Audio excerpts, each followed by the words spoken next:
I am wanting to actually do a video blog post today because I don't feel like typing all of this. So it's just easier to say it. This idea for a post came to me a while ago, something I've wanted to share with people, and it was an analogy that I read in a book that has really stuck with me and keeps popping back up in different areas of my life, but especially as it pertains to my Beachbody business. So I thought I would kind of use this timing, with a Fit Club starting and lots of things in the works for me, to kind of share this analogy with everybody and see if you get out of it what I got out of it, or maybe even something different or better. So the analogy, it pertains to deep sea crab fishing. I don't know about you, but I know that the show on I don't know if it's Discovery Channel or A&E. I can't remember which. I think it's Discovery Channel. All the crab fishermen that go way up into the Bering Sea where it's freezing cold and tumultuous, insane, waves and currents, and it's gross and cold, and their whole livelihood is this 3 month season of fishing for crabs. And the way they fish for these crabs are in these, if you're not familiar with it, are in these like giant rectangular cages. They're traps basically, right? And what they do is they drop these traps in a pattern along the sea floor where they believe crab are, and they bait them with crab snacks, of which I'm unsure what that might be, but probably something gross.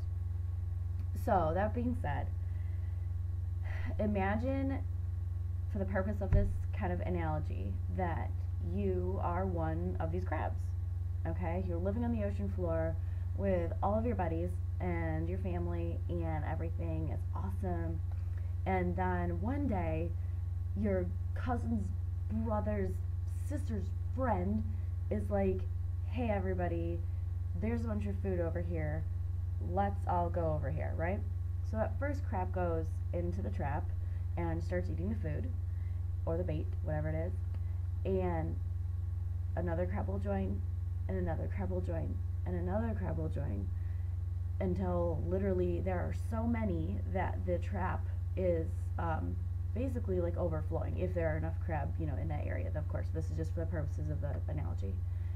And when they pull up those traps and put them back on the boat to see if they had a good, haul or not in that area, there will be varying amounts of crab in the cage. Every time, no matter how many crabs there are, they destroy, eat all the bait, okay? And crabs they will continue to climb into that with the other crabs, purely because the other crabs are there, even after the bait is gone. Just because that's where all the other crabs have moved to. That's how they function, okay?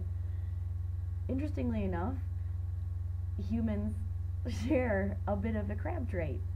When we see enough people going one direction with something, may it be a new trend, or a new pill, or a get rich quick scheme, or a way to make your hair look really good, or your nails grow really fast, or especially when it's aimed towards self-improvement, but usually on the outside, we tend to magnetize towards the majority. So, keeping those two things in mind, where this really struck me is when the crabs are brought out of the water in these cages, crates, whatever, and they are sitting, waiting to be unloaded. If one crab decides, you know what, there isn't food in here anymore. They could even do this on the ocean floor, by the way, but I was just envisioning them in the boat. This may happen more on the ocean floor. But one crab suddenly just realizes, there's no food in here anymore. This is stupid. I'm going to take my stuff and go home. So the crab tries to climb out of the trap. And by instinct and nature, the other crabs will actually pull that crab back in.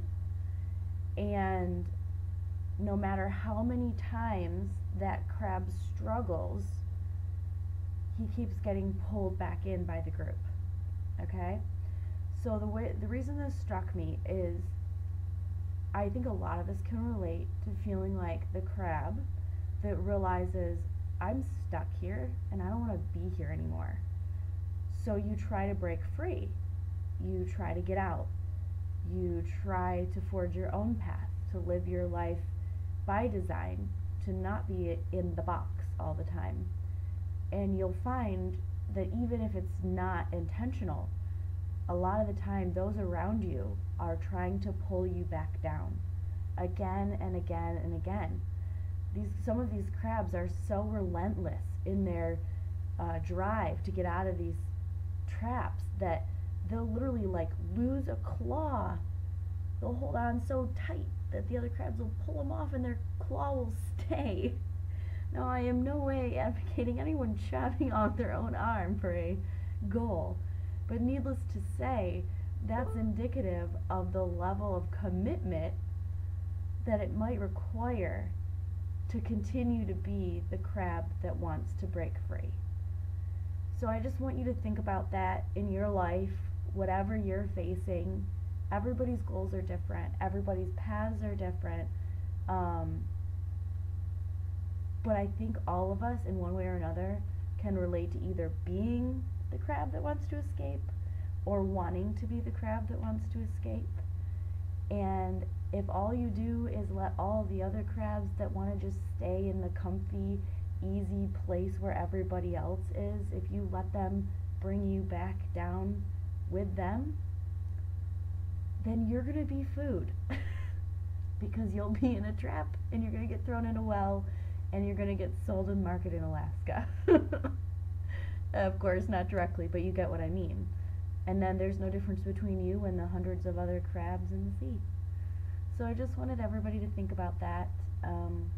Take it however you will, but it's meant a lot to me. I think about it often when I'm having days when I'm questioning myself and questioning my goals and my purpose. So think about that for you. I hope it's of value to you, and I hope everybody has a great day. Thanks.